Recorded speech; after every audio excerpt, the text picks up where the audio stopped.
മഹാദേവന്റെ അനുഗ്രഹം എല്ലാ ഭക്തരിലും നിറയട്ടെ. ഭക്തരെ, സന്തോഷം ആരോട് വേണമെങ്കിലും പങ്കിടാം.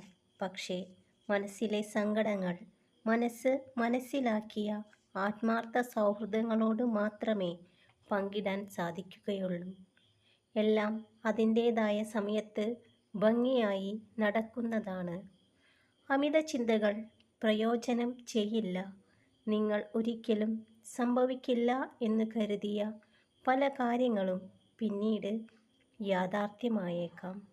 ചോദ്യം ചെയ്യുന്നതിനേക്കാൾ വിശ്വസിക്കാൻ തയ്യാറാകുക.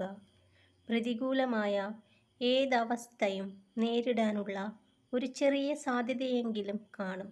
തളർന്നിരിക്കാതെ അത് കണ്ടെത്തിയാൽ അവയെ മറികടക്കാനാവും. ഇന്നലകളുടെ നഷ്ടങ്ങളിൽ പരിതപിച്ചും നാളെയുടെ പ്രതീക്ഷകളിൽ ഉത്കണ്ഠാകുലരായും ഇന്നിൻ്റെ മാധുര്യം നുകരുവാൻ കഴിയാതെ അർത്ഥശൂന്യമായ ജീവിതം നയിക്കരുത്. സത്യസന്ധമായ വാക്കുകൾ ഒരിക്കലും മനോഹരമായിരിക്കില്ല. മനോഹരമായ വാക്കുകൾ സത്യവുമായിരിക്കില്ല. ഭക്തരെ, ആത്മവിശ്വാസം വിജയത്തെ കൊണ്ടുവരണമെന്നില്ല.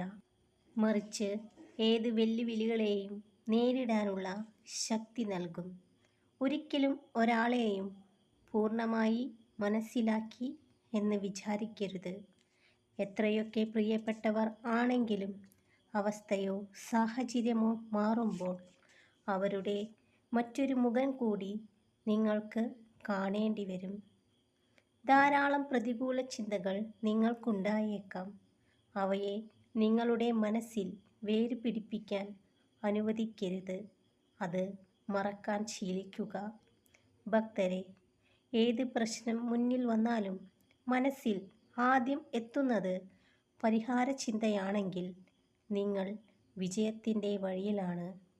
പ്രശ്നങ്ങളെക്കുറിച്ച് ചിന്തിച്ച് സമയം കളയാതെ പരിഹാരം തേടുക. പരിഹാരമില്ലാത്ത ഒരു പ്രശ്നവുമില്ല. അകലം ഒരിക്കലും സ്നേഹബന്ധങ്ങളിൽ വിള്ളൽ സൃഷ്ടിക്കില്ല. പരസ്പരം ഉടലെടുക്കുന്ന സംശയങ്ങളും വിശ്വാസക്കുറവും ആയിരിക്കും ബന്ധങ്ങളുടെ കണ്ണിയകറ്റുക.